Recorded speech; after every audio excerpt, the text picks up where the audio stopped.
I'm out of air. Let's try that again.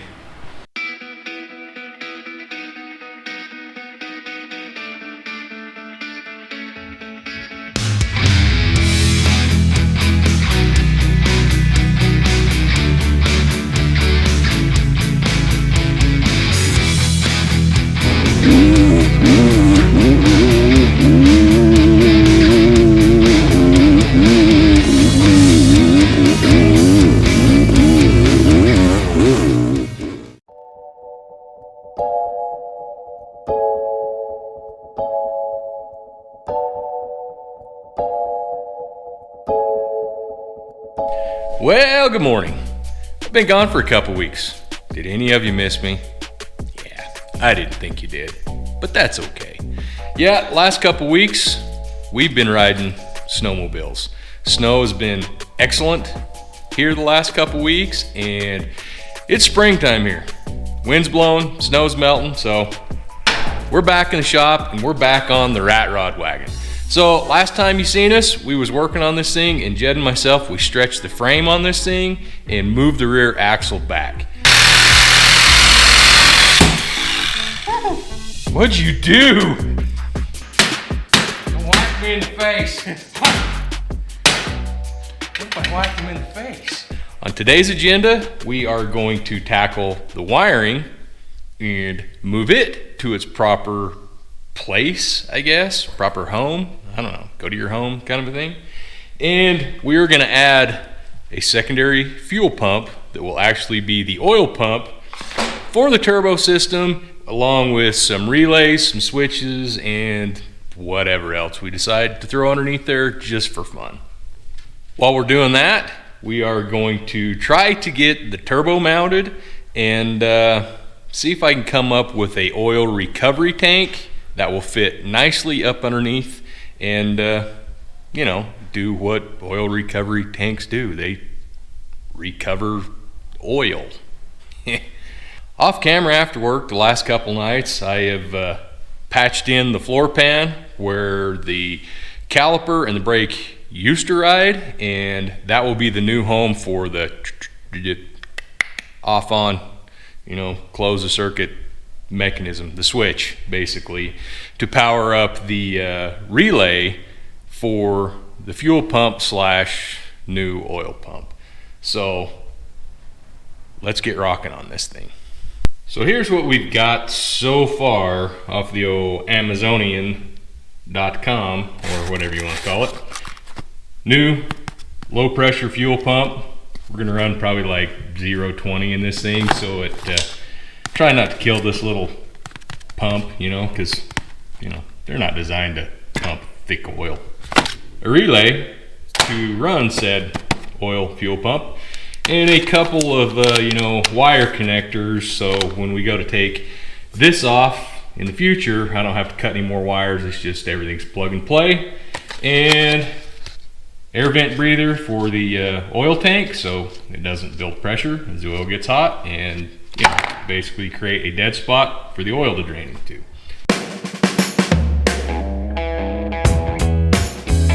I've spent a little time after work, patching in the floor pan on this thing to give me some better real estate for switches and whatnot that's going to go underneath to run the electronics. And it's actually turned out to be beneficial because this has created a lot more room underneath to stuff wires and relays and pumps and hoses and whatnot that we're going to need to turbocharge this thing. So I'm going to go ahead and we're going to do some wiring on this thing. I won't bore you with that boring wiring stuff, but I'm going to get some stuff wired and show you what I come up with when it's all said and done.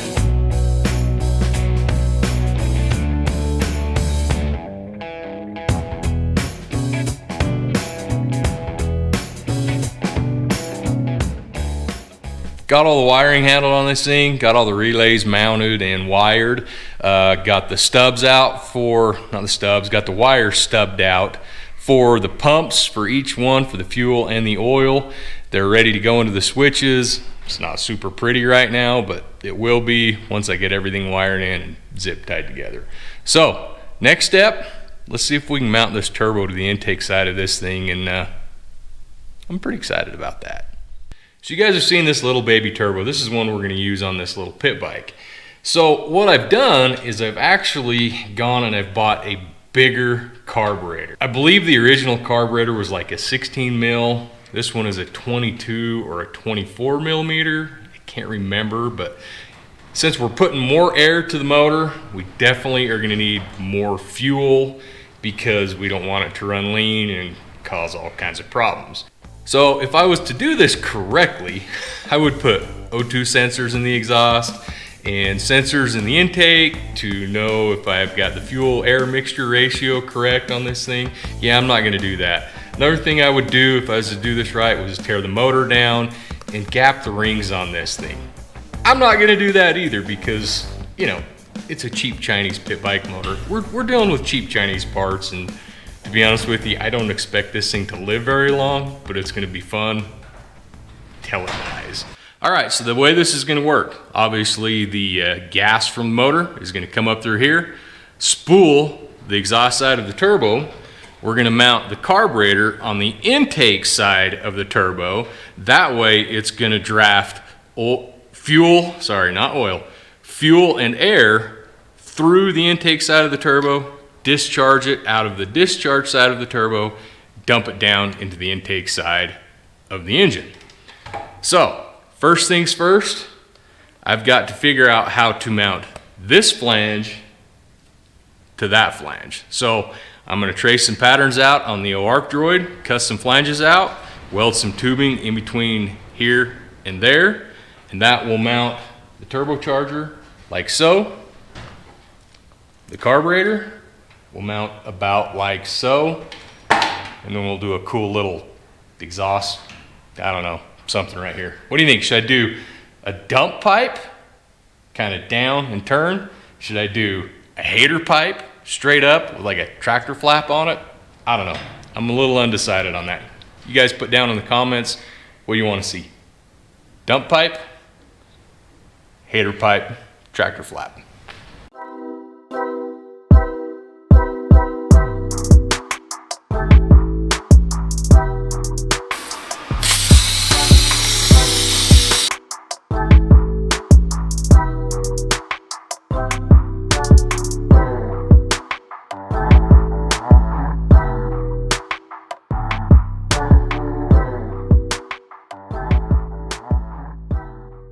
Well, good morning. Happy Sunday. So I spent a little bit of time last night with the camera off, cutting out all of the flanges that go like on the intake side of the motor, the outlet side of the O turbo, and you know, a whole bunch of other ones, you know, from the carburetor side to turbo side. Got to do the one from the oil drain down, you know, you get the idea. So next step is going to be the intake side from the turbo to the engine. So what I've got here is some 1-inch DOM tubing that had a 45 bend in it, and I just basically cut the bend out of it. This side will go on the intake side of the engine. This side will weld to the outlet side of the turbo, and that should complete the intake manifold. Once I get that done, I can move on to the exhaust manifold and the turbo mount, and then after that, we'll do the oil drain and the oil tank. So let's get this thing tacked up. Oh, the joys of doing this by yourself. I need 2 sets of hands. Fairly even-ish. Mark that and tack that baby in place. So I went ahead and I did some finish welding on this thing, and basically there you have the intake manifold. That'll go on the engine side and of course the turbo side. So what I got to do next is I got to make sure that this is still flat and level after I've welded it, because it's going to have a little bit of warpage to it. So what I've done is I'm laying my flat file in the very top of my vise and taking this and just running it back and forth, and as you can see, it's revealing a little bit of some low spots here and here and right there obviously, and right there obviously, which could create a boost leak. So I'm going to go over and kind of rub this along there a little bit, like so, until those are gone, and should create a pretty decent seal with a little bit of a gasket on it. So. Getting close. I think that'll actually sail on a gasket.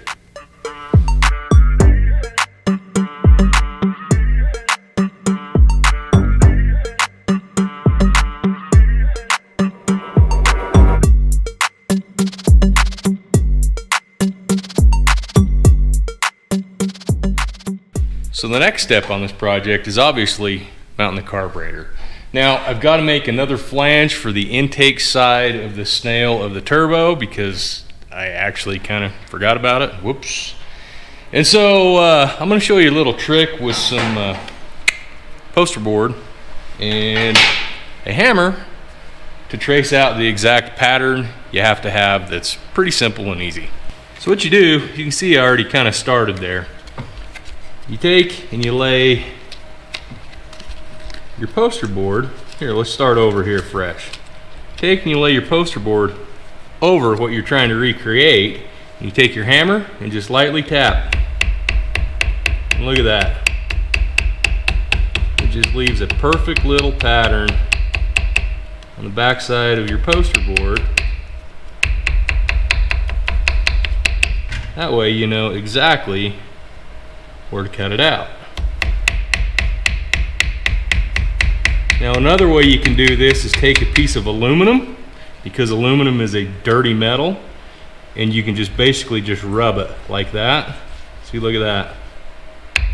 And it'll leave a transfer. And you don't have to hit very hard, just a little bit. And there you go. Perfect little pattern. And I'll do the same thing on the inside right there, and then place our holes, transfer this over the arc droid. We'll have us a flange.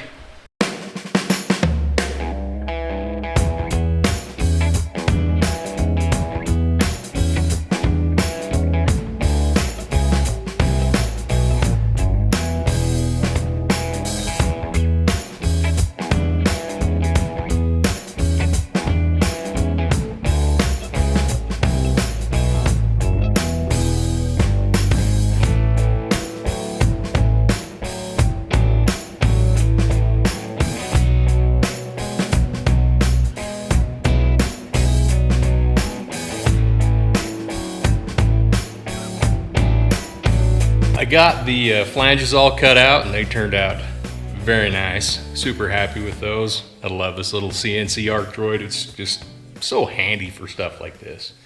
Any hoosers, this is going to be the intake side. Intake, I guess is what you'd call it.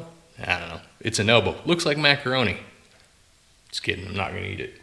But what I'm going to do with this little fella is it's going to go like that, and then the fuel distribution device will sit like so, and then I'll take the welder, glue it all together, and pretty much that side will be done, and all that's left is the rest. So let's get this thing tacked on.